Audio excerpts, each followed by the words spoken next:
order. It's agenda date, time, and location were properly announced. Thanks for coming. We had some committee meetings before this meeting, so we're a couple minutes behind, but we'll get back on track here. We're going to start out with the approval of the minutes of the regular meeting of January 18th, 2021. Is there a motion to approve? I'll make a motion. Amy, and second by Matt. Any questions or discussion, corrections? All those in favor, please say aye. Aye. Opposed? Motion carries. Next, we have the payment of the bills. Is there a motion to approve for the month of January the amount of $919,370.67? So moved. Matt, is there a second? Brian? Second. Thank you. Any questions or discussion? All those in favor, please say aye. Aye. Opposed? Motion carries. And the cash summary? I didn't have any questions on the cash summary, but I just wanted to kind of talk about a cool little thing we've been doing here with the village. As you pulled in, you've probably seen some huge snowbanks up here. And this is a thank you to Lee. Over the last year and a half here, the village has had some real minor technical questions on, hey, how do we do this? And then Lee's been helping out. And from that, we've created a really nice partnership where in the past we'd have to pay to get them down. Tomorrow, the village is actually coming and going to remove those for us. So nice. That whole piece of working together and trying to make sure that we're better together. Lee is the reason our snowbanks will be down tomorrow. So who thought our IT guy could move that much snow in a day? So yeah, he's moving mountains for us. So I just wanted to put that out there, and it's just one of those things where anytime we can do these and create those places that create efficiencies, we're always looking. So That's great. Any questions? All right. And donations. yes, you know what? And it seems like if it's not every board meeting, every other board meeting, our staff are always on Donors Choose. And for this month, we have Heidi Schultz with some furniture for her room, and Andy Argue for some books for her class and her blended ed classes. So thank you. You know, it doesn't go unnoticed. Signing up for Donors Choose, putting the pictures out there, doing the budgets, that's all extra work, and it's what we do for our kiddos. So thank you to both of them, and for Donors Choose and the people that funded those. So That's great. Any questions? All right. Comments from the public. We do have some comments from students tonight that were emailed in. Mike is going to read those.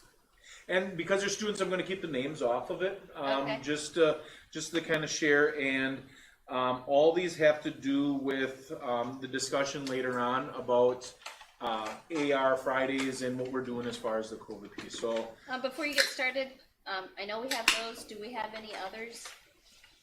Kim? Did not receive any. You did not receive any, and there's nothing written. There's nothing on the board. Okay. All right, Mike. okay, so hello, I'm an 8th grade student who wants to make a difference. I'm emailing you today because you are part of the school board, and my teachers have been telling the 8th grade they're not sure if AR Fridays are going to continue. I'm here to possibly persuade you into making the decision to keep the AR Fridays. Coming from a student who struggles with school a lot and constantly is trying to catch up on my work, AR Fridays have helped me so much. AR Fridays motivate me and give me a chance to have one-on-one time with my teachers. We are all going through a difficult time this year, and I know many people, including me, have been struggling with mental health and grades, and the stress of grades and assignments just makes it worse. Yes, we know it will not be the same next year, but we are all hoping that next school year will be better and much easier for everyone. So if you would consider my proposal, I am certain that myself and many other students, parents, and maybe even staff would very much so appreciate it. Hope you have a great day. By the way, great written email by an 8th grade student. So and before, I guess I should say, my commentary, having students reach out like this is always good to know that they have a voice. And how many people do we have on our meet today? 7 or 10 right now. 10? Okay, so I'm thinking some of these students probably are some of them on there. Next is I have heard a rumor that the school board is voting on keeping AR Fridays next month. I just thought I would throw my opinion out there and say that it really helps me with the stress with everything that is going on. I also think it keeps me on my toes with getting all my work done so I can have off on Fridays, but you're not supposed to have off on Fridays. You're supposed to be learning just different ways. Thanks for your consideration. That was my piece in there. Well, that one's really working ahead. Yeah, exactly. That's good. Getting all learning done in 4th grade. So thank you. Next, the students of Random Lake have recently heard that AR Fridays would be discontinued after this week. However, I would like to ask you to extend them on behalf of the high school students. These Fridays were originally planned to be a stress reliever for teachers, but students have also found them to be very stress relieving during these times. This school year has been the toughest for us. Every day we go to the same classes, get homework, and some of us have work after school. Each day feels the same to us, and it has made us lose our motivation and positive attitudes towards school. With little activities offered out of school hours, most of us also don't have something to look forward to. However, every week students look forward to AR Fridays as a day that they can use to relieve stress, catch up on classes, and use as a free day to do things they like. After talking about AR Fridays in one of my classes, it was clear that most students are in favor of AR Fridays because of how much stress this year has brought upon them. Students' mental health has been at an all-time low this year, and these AR Fridays have been helping us gain back our motivation to do things and our positive attitudes. Please consider extending AR Fridays for at least a few weeks. Thank you. Next one. Good evening. I am here to talk regarding AR Fridays. Firstly, everyone learns differently. Presentations teachers give during classes can be hard for some students to retain. But AR Friday gives students who need extra help an opportunity to reach out to teachers and get the help they need to truly learn. Second, some students may be scared to ask for help during class or embarrassed that they don't understand the lesson. AR Friday gives those students a chance to reach out and get extra lesson time in private one-on-one. AR Fridays also provides many students with the much needed motivation to keep during the week and stay caught up. Not only that, during this time, mental health among students has plunged. You all may not have heard about this, but many of us students have experienced it firsthand with our friends and even ourselves. Giving students this Friday is giving them time to recover mentally and physically from a stressful week. AR Friday provides students with time to better themselves, whether it be as students or as people. Thank you so much for your time and for your kindness. I, a student, appreciate everything you've done to make this as safe and normal as possible. Thank you. Next, I feel as if we should keep AR Fridays for an abundance of reasons. With everything being shut down due to COVID this past entire year, every day seems as if it is the same. Every single day, most students wake up at the same time, go to the same classes, and end their days the same way, since there is no longer much we can do to everything being closed because of COVID. A 4-day week allows us so much more opportunities and times to unwind after doing the same thing every day. It allows for so much more variety in our lives compared to us doing the exact same thing every day. Due to COVID as well, students no longer have an outlet to teach them time management, structure, and allows them to unwind and have fun. Because we no longer have an outlet that is so very important, students have no motivation to determine to get things done because they just don't have an outlet. They don't have anything to look forward to. This lack of motivation has detrimental effects on not only students, but parents and teachers as well, which ultimately brings so much stress into the lives of not only us, but everyone around us and everyone who our lack of motivation affects. The extreme stress and anxiety levels since COVID has begun has been significantly on a rise, and going back to a 5-day week would increase the stress and anxiety of so many by so much. Not only is student stress relieved through the opportunity that AR Fridays have to offer, but teacher stress is relieved as well. This year we've been particularly tough for teachers as well as they have had to learn how to perfect the navigation of virtual school. Having students both in person and virtually can be much harder to handle and control. This increases teacher stress by so much more than has ever been expressed. Essentially, not only would students benefit from AR Fridays, but teachers and parents would as well. AR Fridays relieve so much more stress and anxiety from students that one could ever come close to imagining. AR Fridays are also the one incentive we have. With COVID, we no longer have anything to look forward to because COVID took everything away from us. We no longer have pep rallies, school dances, sporting events, outside and after school, and we are lacking so much social interaction during this time, it's almost unbearable. Just the fact of all this alone takes such a physical and mental toll on students because we no longer have anything to look forward to and we don't have an outlet. AR Fridays are the one thing we have to look forward to during the week. AR Fridays are the one thing that gets many students like me through the week alone, since again, every single day is the exact same and we have nothing to be excited for. AR Fridays are our motivation, our reason to keep pushing and to finish our work and get through the week so we can finally have a little something different, a little relief, and even just a little bit of the stress and anxiety that students have ever more since COVID taken off their shoulders. In these extremely unprecedented times, AR Fridays are the one thing that make us look forward to what's going on. They're the one outlet and incentive we have. They're our one stress and anxiety relief and our motivation and the reason to try so hard to push through our week. Cannot stress enough how important these and essential AR Fridays are. And I ultimately cannot stress enough how much we as students need to keep these days to get us through our weeks and keep our stress levels at least a little bit lower than our stress levels would largely be without them. Conclusively, AR Fridays are essential to the health and well-being of students and everyone. We need to keep AR Fridays. And then our last one. I want to make a statement for AR Fridays because I like having off at home on Fridays because it helps me get my work done and get extra help from my teachers, and I really like it. I also have the chance to stay home and stay safe. There we go. Okay. And I apologize, I didn't proofread those beforehand, or not proof, but I did pre-read them beforehand. So, That's all right, you did but fine. that was good stuff from our students. So thank you to all our students that are out there. Absolutely.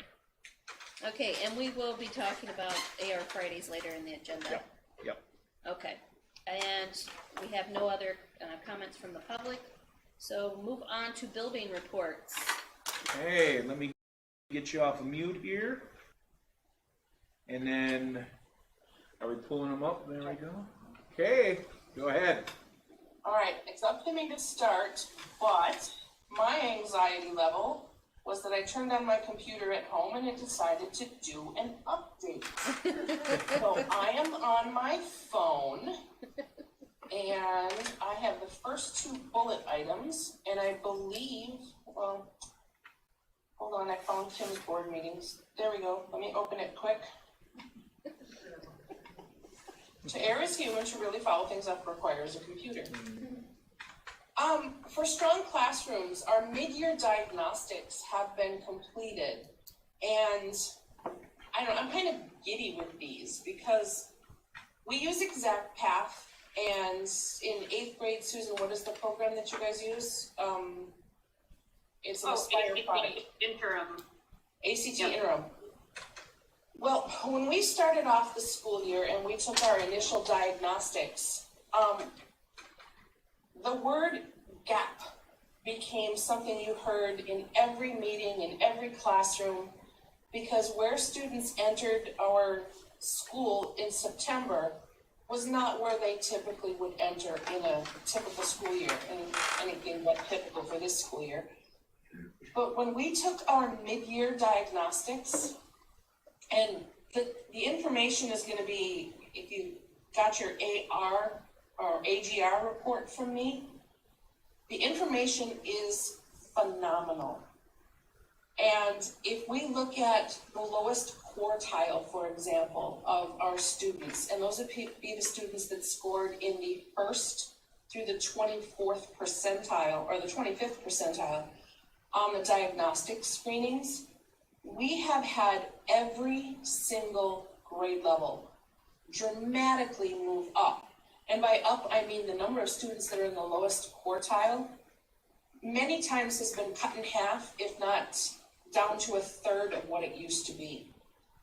And not only that, if you take a look at the highest quartile, which would be the 76th percentile, I believe, to the 99th percentile, our highest quartile has also moved. So it's not like we're just moving the bottom, we're also moving the top. So I have got to give incredible praise and thank yous for everything that we have done to try to keep kids in school as safe and as long as possible. And also that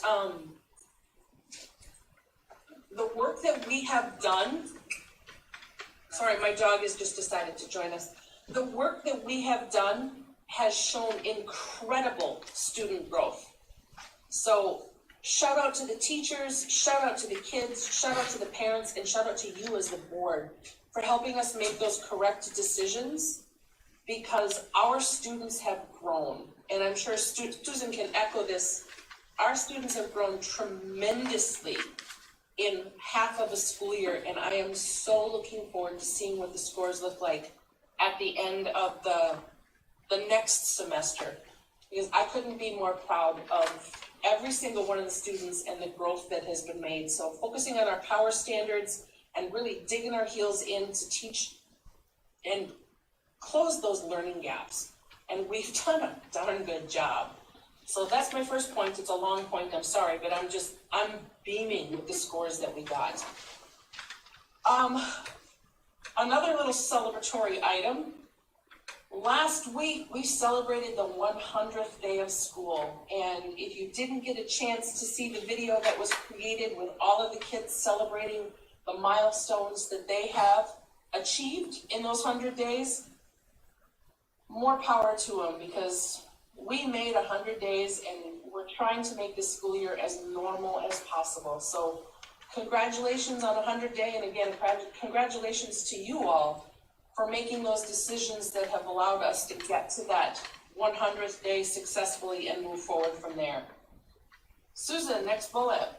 All right, so I have on there that 8th grade, our current 8th grade, and then high school course selections has been completed. So Julie Hausner and Pam Rogers, school counselors for the middle and high school, have been working very diligently with following up with students to make sure that they get their course selections in, except for probably just a handful that they might still be following up with.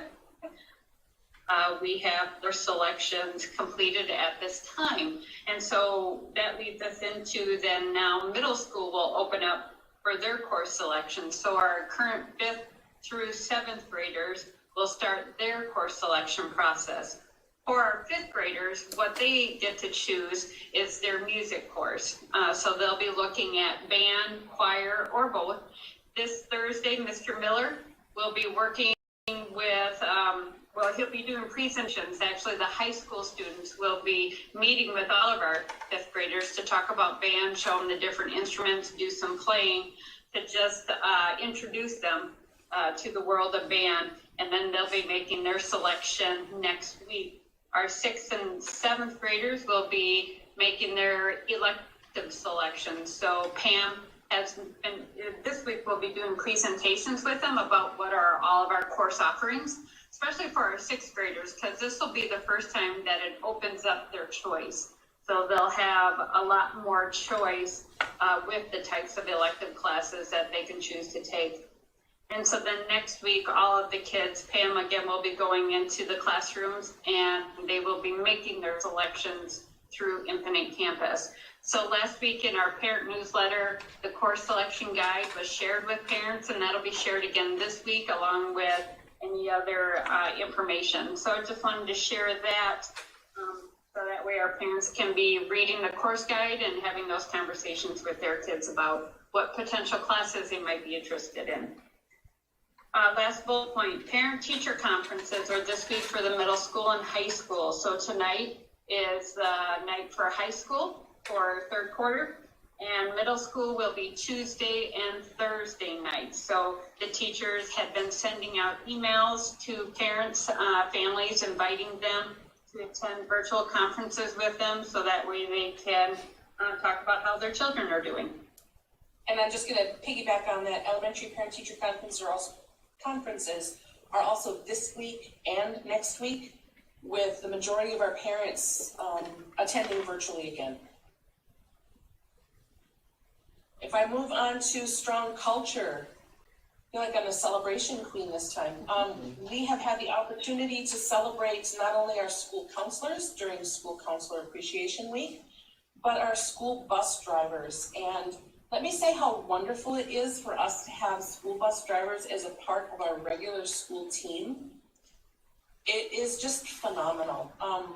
Rachel has been integral in making even our PBIS efforts come alive on our buses. So, you know, that was a scary decision. It was a scary move to make, but it was the right move. And we've got a wonderful team of people that are making sure that our kids are safe from the moment they're picked up until the time they're dropped off at the end of the night. So thank you to our bus drivers and thank you to our school counselors. It's been just awesome this year with them all on our team. If I move on to the next one, which is our strong community connections. Last week, Thursday night and Friday morning, we had our first crack at what next school year might look like. We have had more students come through under 4K screening this year than we did at this time last year. So that's a positive sign. Gary, if you're out there and you're listening, go ahead and shake the trees a little bit, because anybody who still has a student that will be 4 years old on or before September 1st of 2021 is eligible for 4K starting this fall. And they are more than welcome to contact the elementary school office if they would like to come through for a screening or to learn more about our school. So things are looking really good so far for next year, and I know that that's music to Patty's ears as well. Last but certainly not least from my bullet points, open enrollment window is upon us, and there is a wonderful video that Amber Harrigan has put out as a part of our open enrollment information to parents who may be seeking a place for their children to come and learn. And it's basically a day in the life of Random Lake, and it's talking about all of our Random Lake advantages. So we have had a couple of phone calls of parents who would like to come and take tours. So get the word out that Random Lake is the place to be. A couple more that I wanted to add on for strong culture and then connections to is your class right now. Tomorrow they'll be holding their blood drive. So that's open to students and staff. So looking so far a good turnout. But along with that, the junior class is also doing a shoe drive. And this is as a community service project, that they're collecting shoes, so that will be sent over to people in need in Africa. So both of those are being put on right now by the junior class. So last, I wanted to end with some student celebrations. We've had quite a busy last month here at Random Lake schools, and so starting out with Fbla regional competition. So the first weekend in February, they had their regional competition, and they competed against schools in Washington, Dodge, Ozaukee, Winnebago, and Sheboygan counties. And so all of the 8 students placed 8th or or above. So we have 2 first place winners, Callie Vorpal, Olivia Everett, Elena Turnus and Caitlin Beck were 2nd place. Harley Knoll and Peyton Hyder were 4th place in their areas. Kinsey Delwich, Brooke Upson, and Dylan Davis came in 8th place in their areas. So really the kids did a phenomenal job. So the top 3 in each event will compete in the virtual state competition, and that will be held in April. So good luck to the kids there. They all did a great job. National Merit Scholarship finalists. So probably 2 or 3 months ago, I shared that Aiden Vandenbush was up for a National Merit Scholarship. So he just found out that he is a finalist for this. So again, well done to Aiden. That is a very prestigious scholarship event, and he worked hard for that. Next, we have Esports. So the winter season of Esports for Random Lake. Overall, the Esports team came in 2nd for the season. So they really had a great season. And out of that, Gavin McKiska, he was able to earn a scholarship, a full ride scholarship to Bryan and Stratton College. He is going to be attending there and be playing on their esports team. So well done to everyone on the esports team, as well as Gavin for the work that he did. Wrestling. So when I placed our bullet points at that time, we knew that the wrestling team came in first at sectionals, and they are going to the teams, which is this coming weekend. But also we had 6 players that went on to individual state wrestling. So that was Tanner, Stone, Aiden, Sam, Brock, and Jordan. And so that event was held just this past weekend, and Brock placed 3rd, and Sam placed 2nd, and Aiden came in 1st. So this was his 2nd state championships. So well done to all 6 of the wrestlers, and we are rooting for the entire team this weekend as they compete in the state team wrestling competition.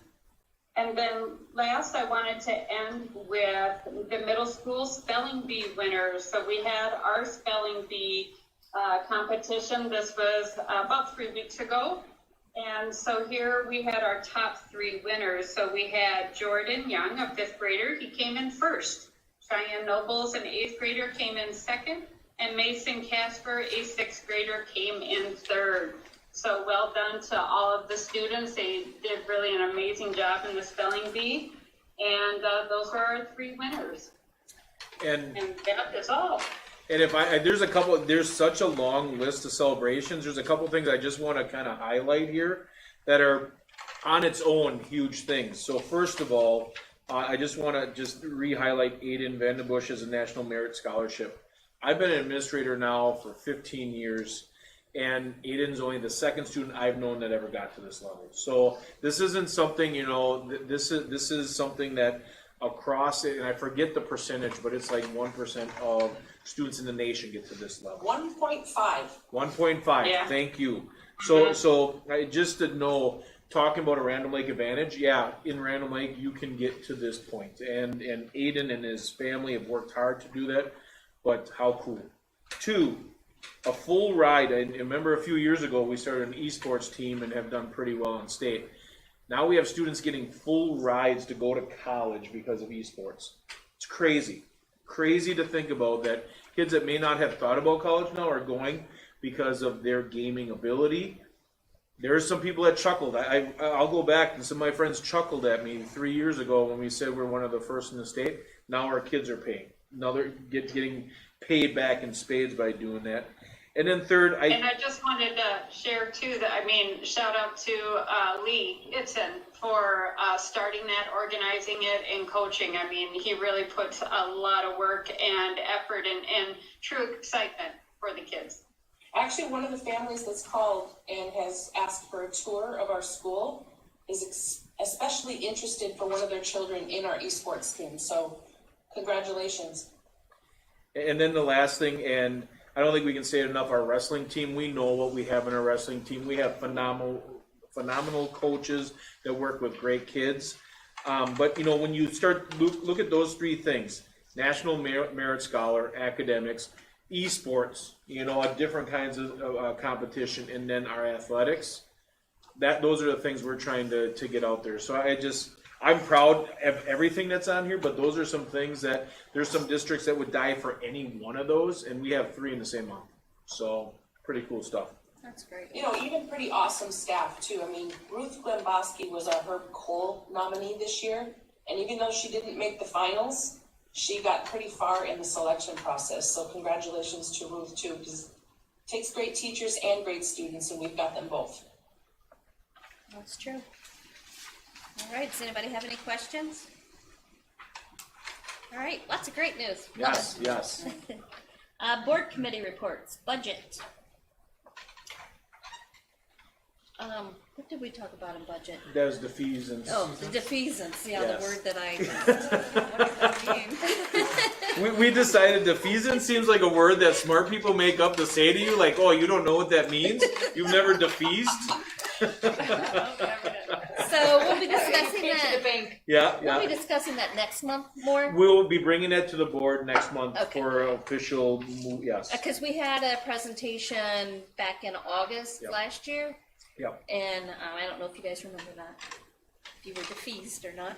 But anyway, it's coming back, and we're getting into it. So looking forward to that. Teacher negotiations. We met to review the 2020-21 retirement memo of understanding, and we're going to be taking on that a little bit later in the Senate. Perfect. And policy.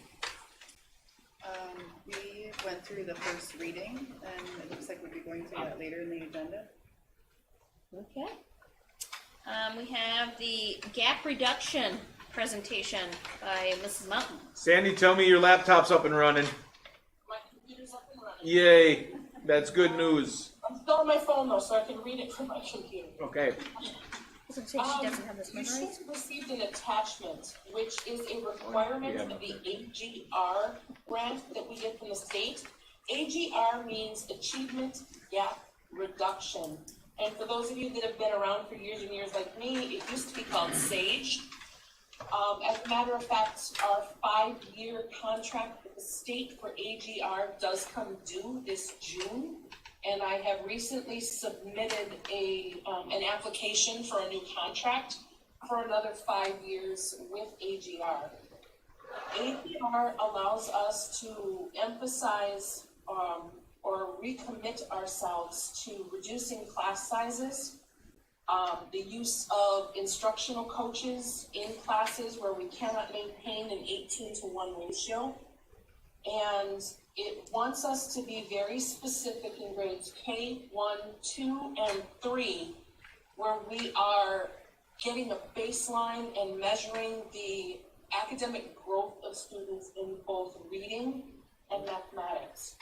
So for those of you who took the time to read that entire document that I had sent over as an attachment, which by the way, we need to have in board minutes or AGR, the most important column on there is the one that's directly after the grade 9 that says at the end of the semester, and it has the fall semester progress.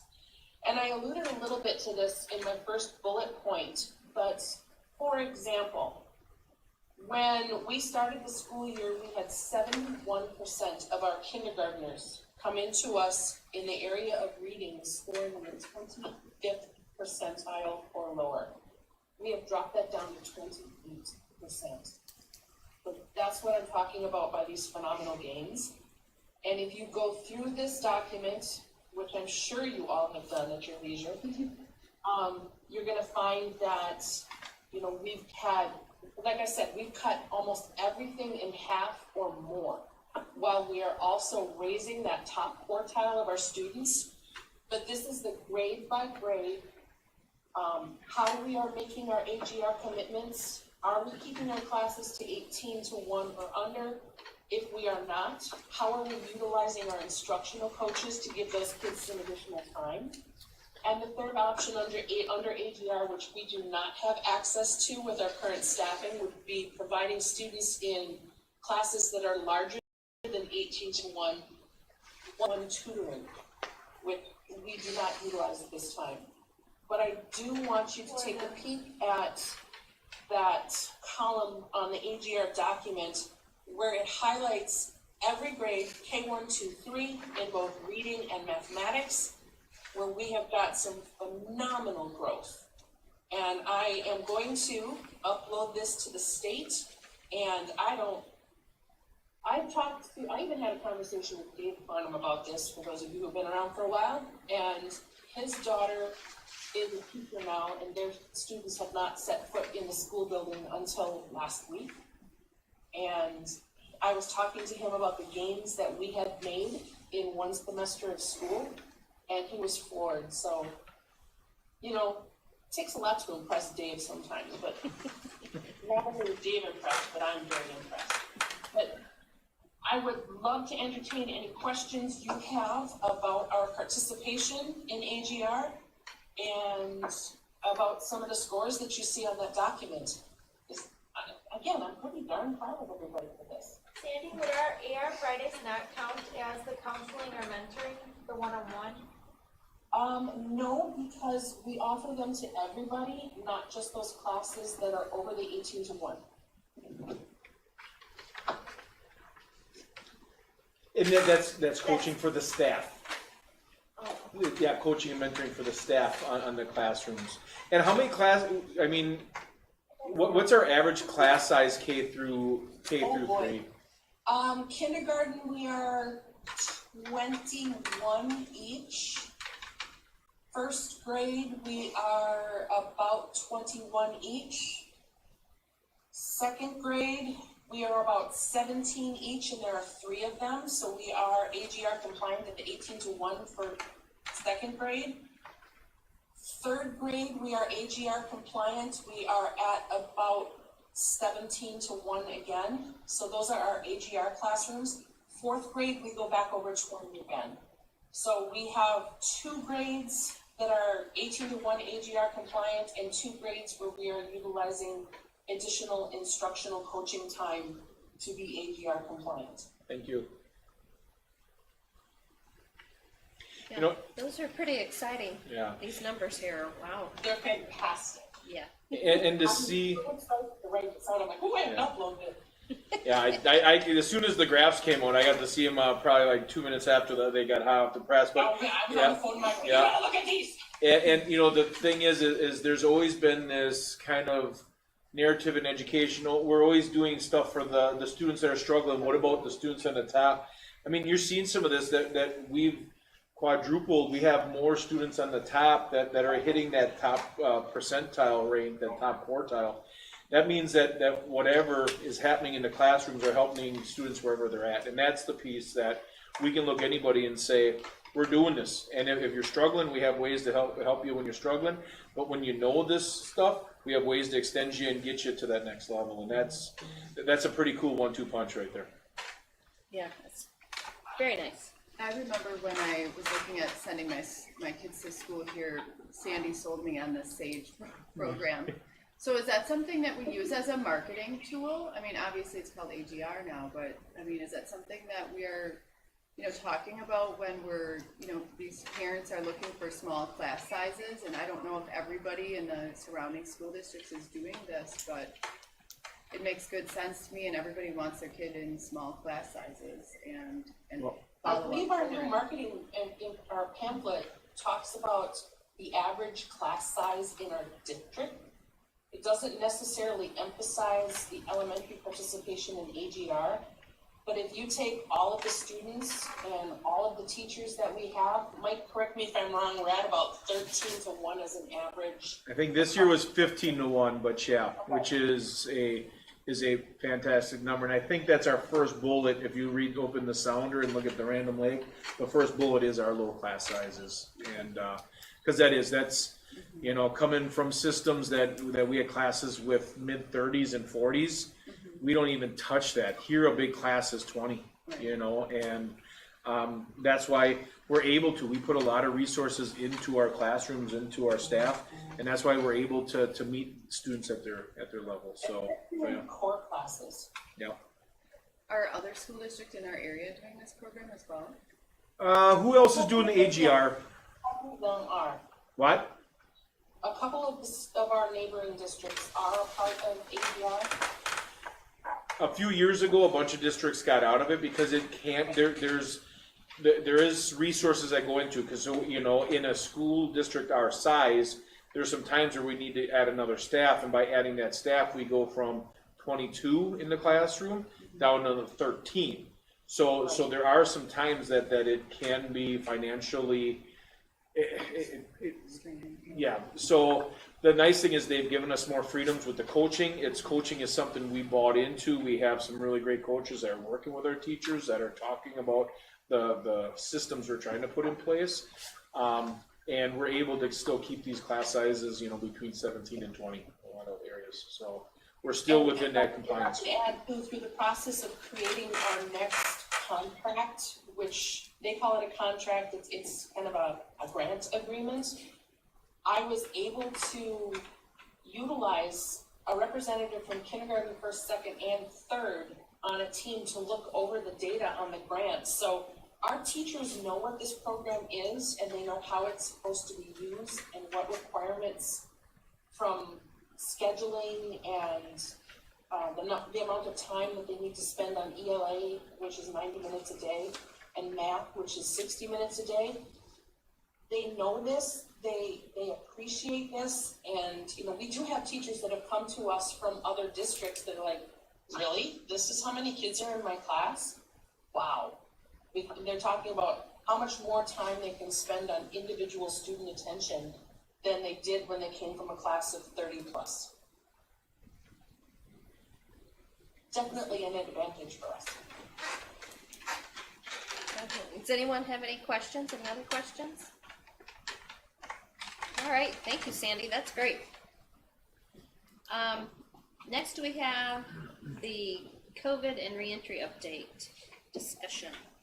Perfect. So, Susan, did everyone get the data for the board meeting? And these are some of the data pieces that we were asked about last month. So if Susan is still out there, if she wants to talk to them, otherwise, did you want to talk to any of the data points?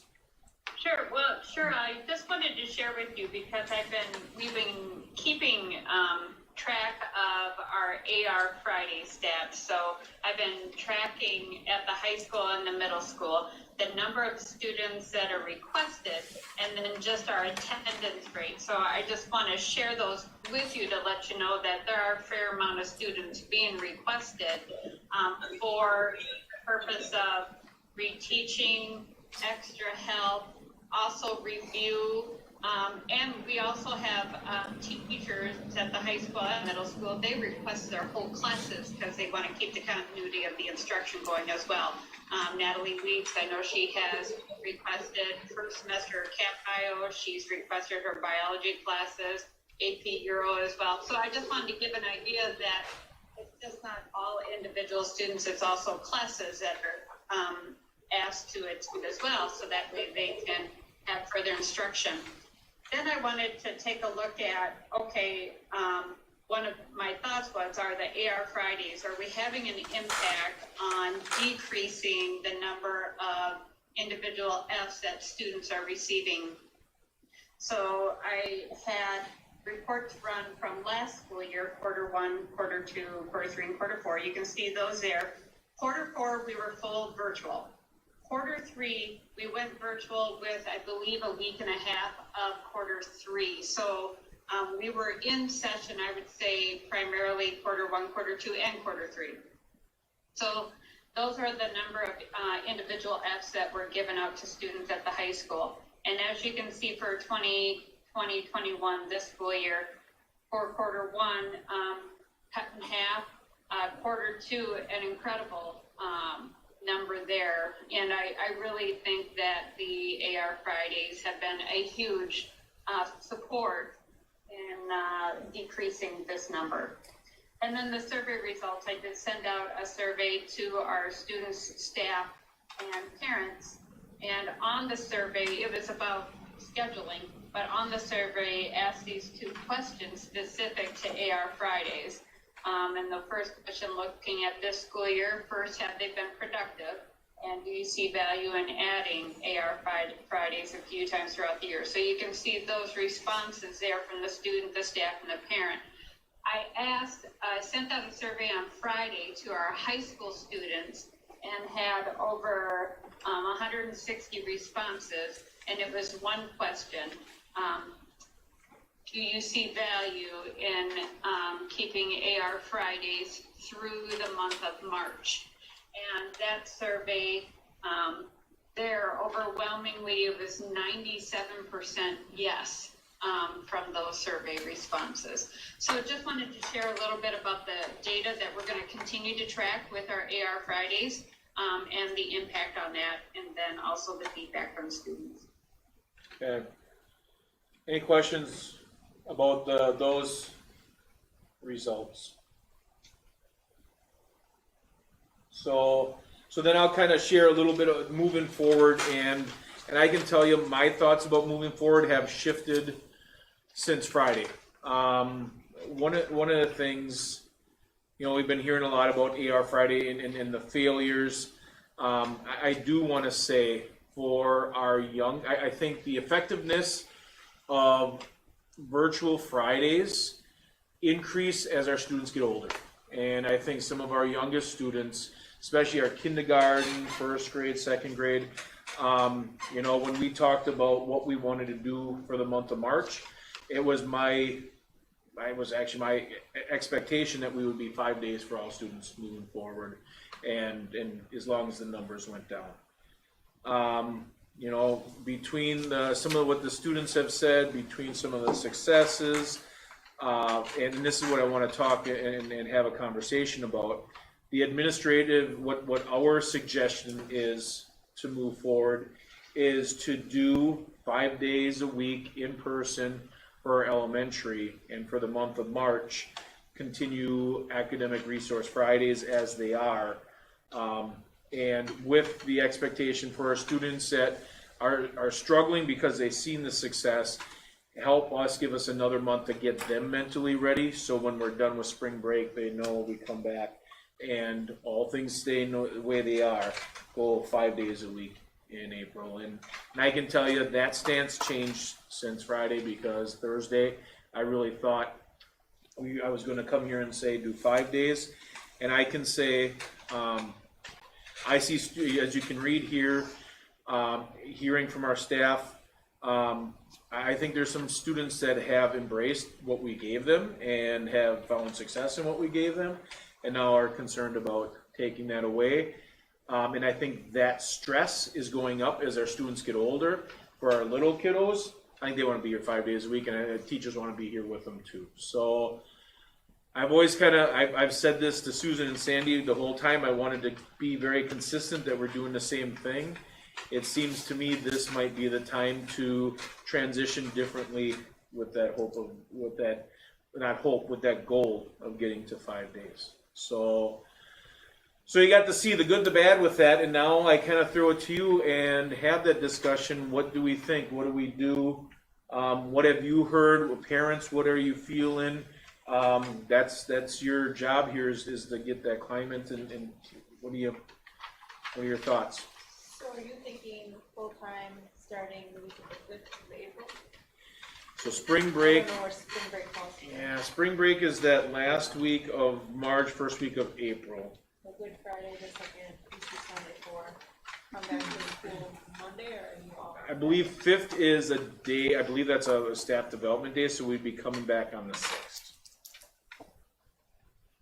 Somebody correct me if I'm wrong. The 6th is a Tuesday? 6th is a Tuesday, Yeah. yeah. You know, I'll be right out there. I called last week and I said, you know what, I just listened to an hour discussion on, COVID numbers and things like this. What are you thinking? And our conversation at that point was, I don't see from a science standpoint any reason why 5 days is not possible, or what should be our goal for the month, and we'll see how the board meeting goes.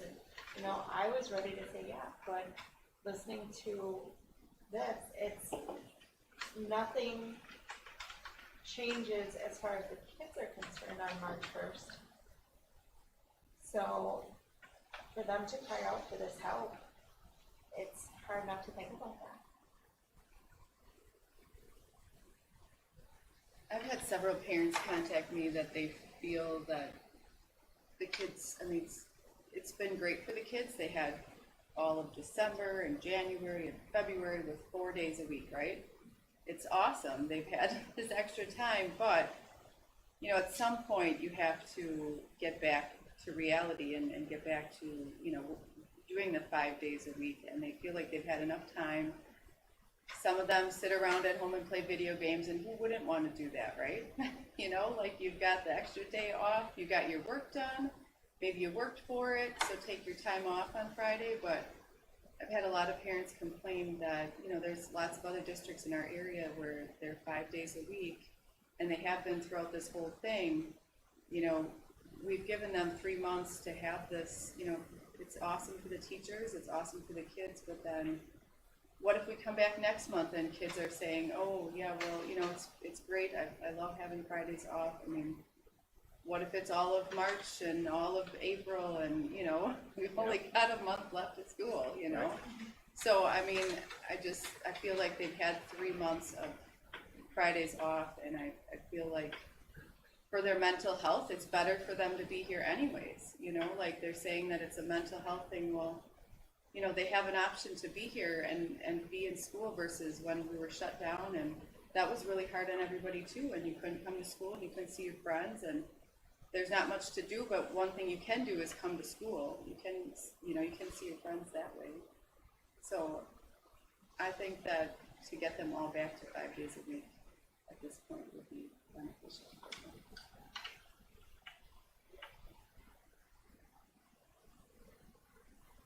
That's how I felt last month. I was on that same wavelength, but I tried to talk to some students and find out what they think of it and the value of it, and it was the same message that we heard tonight. And I'm thinking about our students' mental health, and my, you know, last month I thought, yes, be in school, but then if our, you know, we heard a lot of them say how it's helping them manage stress, it's giving them something to look forward to, it's a motivator, and I'm reading a lot about that, where kids are lacking motivation right now during COVID and still feeling as if everything is locked down, and also hearing that it's helping our teachers manage teaching on 2 platforms, and that affects our kids as well, and just what it feels like to be in the school building is more positive with these,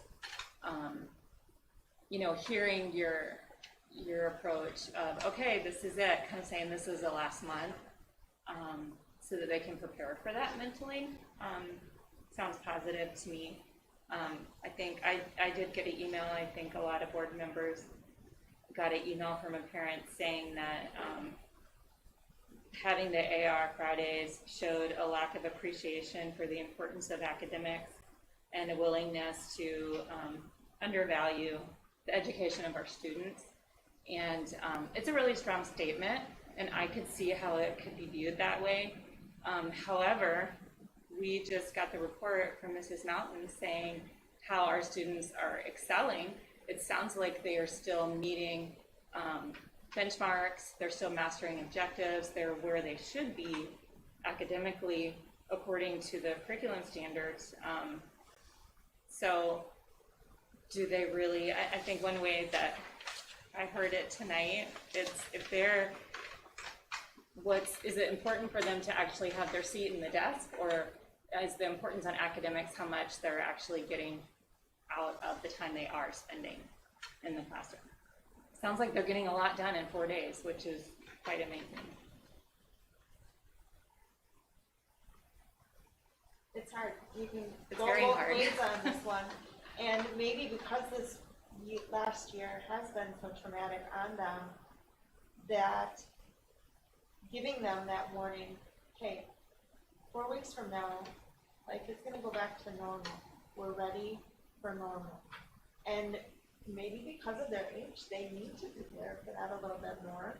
and wrap their head around this, that is it really okay for me to want these things? Is it really okay? You know, I just remember back to when we got shut down and Katie left the school with a script in her hand, and she looked at me and she's like, I don't know if I should even bother learning my lines. You know, that's where they live. There's been so many unknowns, and this could be a known to This plan. could be, you know, I could totally support the 5 days, but I could totally support the mental health. I can't tell you how many anxiety-ridden phone calls I've gotten in the last 2 months since, you know, she's been in school, that I get what that mental health reality is. The kids that maybe didn't start with anxiety and panic attacks and are trying to learn to deal with them, diagnosed, undiagnosed, doesn't matter. You know, they're still maybe mildly dealing with some of that. And we've got to meet those kids wherever they are. I'm torn on this one. I don't know. And you know, one of the things that I want you to know, our proposal isn't done lightly. Hopefully, you know, none of them ever are. Don't get me wrong. If you would have asked me as a high school junior to fill out a survey that says, hey, do you want to stay, you know, do you want to continue Fridays as virtual? I know where my vote would be too. I mean, let's be obvious, you know, with that. But, you know, so no, we kind of knew what would come from that, but it wasn't about the survey. It was about the discussion that led to the survey. And, you know, and we had, it was an AP class that had a discussion, and just because I think our two teachers do such a good job of really connecting with kids, they were able to have a discussion on how are things going, and this discussion really evolved into this to a point where one of our staff members came up and said, you know, we have students crying and are you know, have anxiety over this change. And that for me was my changing point. Looking at the survey at face value and saying 4 over 5 days, sure.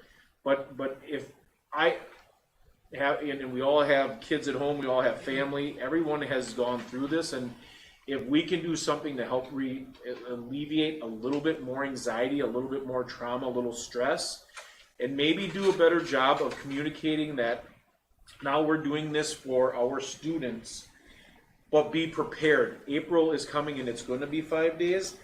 That's the piece where I think maybe we didn't, myself, and I looked this at myself, didn't communicate that. We did a good job of communicating with our adults and they were ready, but our students weren't. And last thing I want to do is add an ounce of trauma in a time where we've all had this. So that's kind of what switched me over the weekend. I've given it thought. You know, heck, Susan and I were talking about it 15 minutes before the committee meetings, how we wanted to do it, just how this kind of switched. So just know that's where this comes from. What grade are you saying? What's So the we're going to proposal? go middle school and high school would go continue with AR Fridays. Elementary would go 5 days a week. So Okay. K through 4, 5 days, 5, 12. And you know, this, and a couple things I want to say, some caveats. This next month or from here on, AP would like to have their students still come in, and our AP students want to, from what I hear. So there's going to be a higher percentage of our students even now coming in, doing some of this, and making sure that that transition between even the way we were last month to the way we are this month to next month, we're going to be calling more in. So when spring break is over and fourth quarter starts, hopefully it's not as big a transition. So, for you, Brian and Matt and Chuck, who haven't talked yet, do you guys have any, I mean, the guys with the kids in school still? I'm still thinking. Okay. I have one kid that would benefits really well from the AR, and I got one that wants to get back into school really bad. So I'm quite literally in between. Kind of what you're planning fits me perfectly. Because the one that likes the AR, she's in middle school. The younger one, she's in first grade. She wants to be back in school. So it's kind of where I'm leaning. I think it's kind of a middle ground. But I do think it's time for us to kind of go back to 5 days and get back to some semblance of normalcy. I like that it's not a one-size-fits-all. Yeah. Yeah, I would agree with that approach. I think my kids have done, well with the environment that they've been in, but I think the longer that we've went along, the more they're looking to get, to getting back to normal and being around their friends and so forth. So I think I could definitely get on board with what's being proposed here with middle school and high school, staying the course for a little bit and getting their kids back more face to face. I guess one way I look at it, I think initially when we were looking at this, it was because of our staff, right? And so, having to juggle virtual plus in person, I mean, are they at a good spot now that we've been doing kind of the AR, Fridays and stuff like that? Because I think early on I was kind of looking at, happy staff, happy student kind of thing. So if they're experiencing a lot of stress with having to kind of switch gears between in person and virtual, does that kind of carry through their instruction and stuff like that and experience kids are getting? So I also think back then make it sound like it was last year. Well, actually, it was last year, but like a decade ago. yeah. I think we had a lot more that were virtual than what we do right now. Correct? The number's coming we were down to still- about 12%. There was a time that we were getting close to 20%. Yes. Yeah. So the numbers have been going down, and that AR, like you said, meant to kind of help the teachers. But if that workload's been reduced, I mean, you're talking almost half at that point. I mean, I think we're probably hitting an equilibrium now that just makes more sense. Right? Can Let's, you hear me, Mike? Yep. Yeah, Go Chuck, ahead, you- Chuck. Oh, okay. I would say prior to this weekend, I was very adamant that I was going to be, kind of pushing in favor to eliminating AR Fridays and going back to 5 days a week for everyone. But as you guys have all talked about, the input of the students, I think, is very important. And I agree that, I could get on board with one more month through March, but I think that the reality is next year is going to be 5 days a week, and I think it's important for the kids to start getting a semblance of what normalcy is before the year's end. So beginning April, I think it's important that they should be back 5 days a week. I know it's, I'm sure, luxury for some to enjoy that, if they work hard to enjoy that Friday, but it's time to get back to normalcy here, and I think all indications are it's best for everybody. So that's where my position is at this point. And I think one of the narratives saying to our, especially our students, we know when we get to April and May, there's a lot of activities, and if we want to be able to even look at some of those activities, we need to be back to normal. So I know there's some, and there's some talk about what does, I don't even want to say the word, but a dance-like thing in spring or early summer look like. Prom, what the senior banquet looks like, some of those other things. They're going to be different, but they're going to be a lot better than they were last year, and we can start kind of figuring out how we do some of this. So, but we need to be back 5 days before we start even talking about some of those other things that maybe aren't as essential as being in school for 5 days. I think So- they're all, I was just going to say, I think they're all equally important. Dances, all that stuff. I mean, listen to what you were talking about, our students were talking about. Lack of after hours activities. You can't go anywhere, you can't do anything. Every day's the same. Yeah, it's literally, they go home, they watch their team play on YouTube while they sit, on the couch with their phone in front of their face instead of being out socializing with their friends. It's ridiculous. It's absolutely ridiculous. So in the past, we haven't really voted, have we? No. We haven't officially voted? No. So is there a consensus that we want to move to the AR Fridays in March, and then April, we're back? Is there a consensus for that? Yeah, I'm on board. Got my vote. I still think that we talked about this last month, and I thought we made it sound like Friday, or February would be our last month of doing the AR Fridays, and I feel like it was presented like that this would be our last month of doing it, so I thought that, you know, that we wouldn't even be having this conversation this month, but I really think that they should be back in school. I think that if the numbers are going down, I think it's hard on their mental health to be at home more, playing video games, doing whatever, you know. But obviously, you know, I'm outnumbered, so. Okay, and Chuck? Can I chime in? Yeah, I would just like to say, I would go along with that, wait till April 1st, but let's not discuss it any further. It's just a decision that we've made. I mean, I don't want to come back to that, because like Amy just said, I thought we were going to be done with this at this meeting, and now it's adjourned. I don't want to see this repeat itself at the next meeting in March. I think we should, if we can, come to a consensus that, all right, this is the decision, this is where we're going, and it's done. Time to start planning spring. Yeah.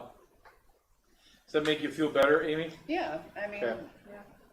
I think that's good, and like, we're not voting on anything, we're getting a blessing, and I'm taking guidance from this discussion, and the guidance I'm hearing is, you know, to our students, and the piece is, when we have students reach out, thank you again for those students, and Absolutely. being able to listen to that.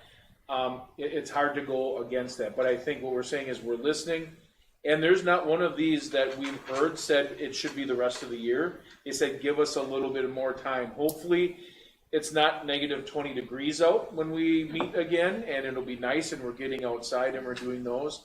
So what I'm hearing is, going forward, continue for the month of March, and starting in April, we are 5 days, and case closed. Just for clarification, continue with AR Fridays for middle and high, Yep, but elementary comes back 5 days a week. starting the first week of March. So they would be March 5th, they will be here in school. Okay? March 1st. Yep, March 5th is the Friday. Oh, got it. Yeah, no, yeah. That's right, I went right to the Friday on the 5th. No, good clarification. Okay, Okay. are you going to talk about the vaccination? Yeah, I just wanted to let you know, we have our 1A staff, most of them have their second vaccination. Right now, it'll be interesting what happens. We have about 65% of our staff that have said they'd be interested, so we already have a list of everyone that wants it in our district. As soon as we get the call, I've actually forwarded it to the health department and to Aurora, who we've worked with. And I'm hoping it's March 1st. I'm hearing it may be a little later because the 65 and older are taking a little longer and the vaccines aren't coming in as soon as possible. But I want to make sure when it's ready, we're there and set. So it's really our hope by, some are saying once we get to schools in this area, it will be kind of quick because they'll be the focus. So we're hoping spring break, but if not by spring break, by the end of April, I'm hearing everyone that wants one in school should have one. And that'll be one less thing also to worry about when we start having everybody with that second round done. And then just, one of the things, and this was put on the agenda before we knew we were going to talk about AR Fridays, and I just want to kind of go back to something that Rini had said, and it's not always about seat time, it's about learning. And what you've seen in the AGR report, what you see, there are students that are doing some phenomenal things even in 4 days. Now, when we go back to 5 days and 5 days in person, we are considering, as we look at calendar next month, of trying to find a little bit of these tidbits and try to find some things to keep some of this motivation. So we stumbled on some pretty cool stuff where our kids are doing some really great things. Just know we don't want to lose all of it as we go into next year. We want it to be very normal, but there's too much good stuff that's happening here, so we'll talk more about that next month as we talk about Question, calendar. Mike. Yeah. Any plans for getting rid of virtual? We are keeping virtual this entire year.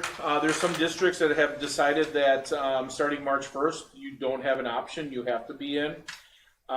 In our discussions, we told our parents we're going to offer this and we're going to do it for the rest of this year. What it looks like beyond this year, I can tell you, even though, you know, we talked about how the virtual number is down to 10-11%, it's still double planning for our staff. And I think the thing to know is, as we get in April, there's enough of a light at the end of the tunnel that I think we can get through this even with some of that extra work with 5 days. So do I see us offering a hybrid version in the future? No. Do I see us bringing pieces in to make sure our students have more opportunities? Yes. Do I see us using some of the skills we learned and use the cameras that we bought to, if a student is out ill for a week and is in the hospital, that they can beam in? We have those skills now. But, you know, if you want to be a 100% virtual student, we may not be the district for you, but you know what, if you want to be here face to face and something happens in your life and we want to make sure you keep learning, we will do that then. So that's kind of my stance right now. And we'll see what the next few months are. But thoughts on that? Sounds good. Okay. Okay. All right, next we have first reading of the revised, policy presents revised and new policies that resulted from Neola updates for first reading. Anything on that? Anything new? Anything we need to know about? That's crazy. 300 and some pages. Yes. You don't have to go through each one. Some of us did. I mean, you do, but Yeah. we don't. I heard it referred to as, it's kind of like reading the Bible, like just keep reading and reading. So yes, no, it was a lot of just technical stuff that we need to do. All of this is really, we went through our whole policies last year. We got done around March, but we didn't really start with these policies till July 1st. And with COVID, we haven't done any of the updates, and we get 2 to 3 a year. So this is a big chunk of just getting everything that Neola says. Here's what you need to do. When we go from here on out, every 3-4 months, we'll have a couple policies we'll be going through. So. Okay. So we'll be voting next month. Yeah, second reading will be next month, yeah. All right. Retirement memorandum of understanding that we have.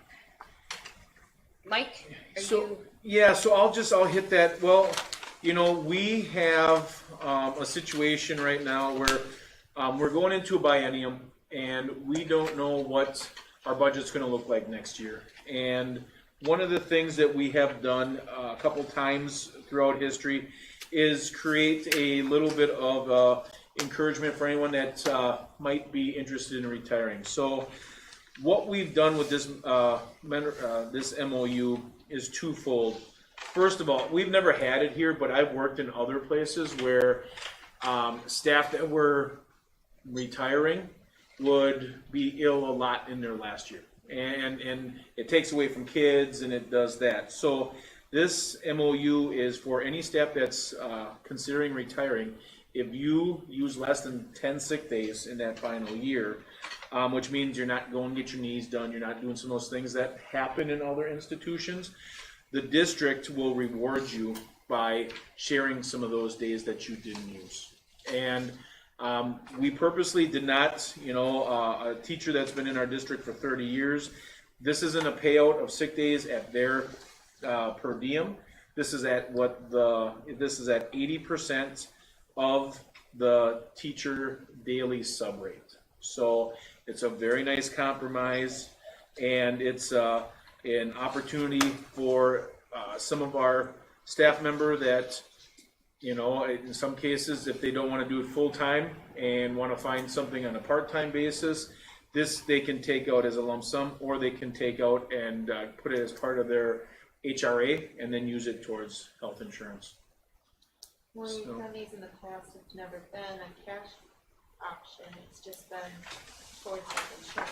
Yeah, and I would say everyone's gonna do it towards health insurance. It would, Yeah. with the way taxes would hit this would be, That would be cap one. yeah, exactly. So it's 1 year, it's non-reoccurring. This really helps us in a year next year where we don't know what our budgets are gonna look like. And, is a way to say thank you for some of the staff members that, might be considering this. And this was something that we did in 2016. I think it was right? 16, Something yes, to that- yeah. And it was very similar to this, or? Yeah, similar, I would say these numbers are a little less than they were then. Okay. And this has, I would say this is much more beneficial to the learning of students because it really takes in the impact we want you with our kids your last year. And for doing this, this is, this is a benefit for being in front of kids and not about just being here for so many years. So I like the way this really tells our staff, thank you for being student-centered, and this is what you get for doing that. Okay. Was our previous, let's see, it's a maximum of 7,000? Is it, I know we had a limit, I'm thinking it's more like 6 or 6. Yeah. A limit of, How much they can take 7 out a year. in a year? oh yeah, there's a limit of, yeah, so much a year. I think it's 7,000 a year you can Yeah. take out. So it actually, it's not gonna be a one chunk at us, cause it'll be over multiple years. So it gives us, it's not gonna hit one. For some of, Budget. for some of them, it could. It could, Didn't yeah, have that much. yeah. So, Matt, is there a motion to approve? So Is there a second? Brian, any further discussions, questions? I mean, I know this is something we talked about previously too, so it's not like we're getting this for the first time, but it's the first time we're actually seeing it in writing. Anybody have any questions? All those in favor, please say aye. Aye. Opposed? Motion carries. All right, next we have, we need to approve continuing participation in the WISNIP co-op 660301 agreement, which Amy Lavrance supports. Is there a motion to continue in this purchasing consortium? Jennifer? Second? I'll second. Amy? Any questions or discussion? All those in favor, please say aye. Aye. Opposed? Aye. Opposed? Motion carries. We have notification of Kevin Parker as high school golf coach. Another notification of volunteer Esports Austin Turner. And Mike, informational items. Okay, a couple things. First of all, legislative news. So we got together this morning. You may have read on Thursday or Friday, the Joint Finance Committee did some things with that $68 million from that first round of CARES money, and really trying to find ways to funnel it into schools that have been face-to-face. I haven't seen it. We actually have a group meeting tomorrow. But I feel like that change may actually benefit us as a district because we have had a vast majority of our days face-to-face, where not all districts have. So interested to see how that works. The next thing too, if you notice, the new CDC guidelines had come out, and I can tell you it hasn't changed anything that we've done. It's just reconfirming of the things that we're already doing and going from there. CRO update. I did want to let the group know that Officer Ryan Ankerson, this is his last week. He's been called to active duty, and we thank him for everything we've done. I know Chuck and the group, we have interview on Thursday for potential replacement, and we will keep everybody updated on that. And we're gonna care for the dog while he's going? Yeah, we're gonna keep the puppy. Yeah, Tika is, yes. So he has become a favorite very quickly. So Ryan will be missed the most, but Tika will be a host too. And I did want to put out there last month or the month before, I believe it was last month, we approved the expansion of the community recreation coordinator position. That is going to be posted tomorrow. And we're going to post it for 2 months, and interviews on that will be the first month of May. And I've already had some conversations with some community members. This will be a large interview committee, so we're looking at having multiple groups really be able to share with us what that position can look like. We'll talk a little bit more in future meetings on what that's going to look like, what that advisory committee will look like as we do that. And then I had other, but honestly, I think we've hit all the others. So unless you have questions for me, we're good. Okay. Next is go into closed session.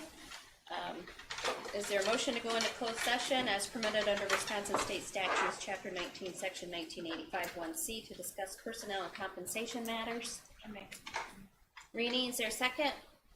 Second. Brian? This requires a roll call vote. Amy? Yes. Rini? Yeah. Thank you. Brian? Yes. Yes? Chuck? Jennifer? Chuck? Yes? All right, we are in closed session. Thank you everyone for coming out. Lots of great news. We love it.